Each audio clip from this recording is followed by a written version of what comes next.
Hello from Taj Motor Medics. I've got Skoda here, Skoda Kodiaq on a 2018 plate. Now this is what it looks like. If you've got something like this and you want to reset the tire pressure system, so that's what it is. To do that, first of all you need to check how much air your tire needs. So you've got all the sizes right there. So you've got 17 inch, 18 inch, 19 inch, 20 inch, and these are the pressures right here as well. So they are in bars. And to see what size you have, right there you can see it's 235 50 19, and the pressure you want in there is 2.4 all round. But if you want eco, then it's 2.7 2.7, and if you've got a full load, then it's 2.6 and 3.1. We've done 2.4 all round on customer's request. And I'm just going to get in the car.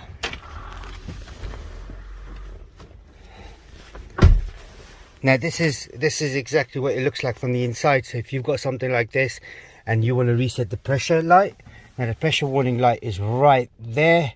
That's what we want to reset. So what I need to do is start the car up.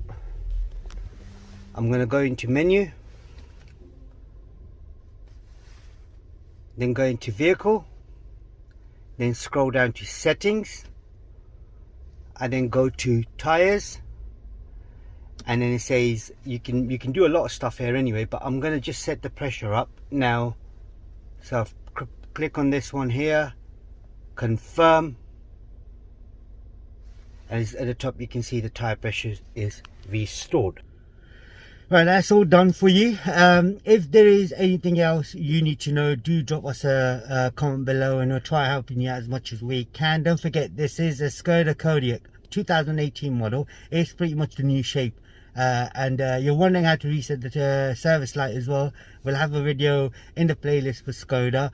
And don't forget to subscribe to our YouTube channel, like the video. Thank you and goodbye.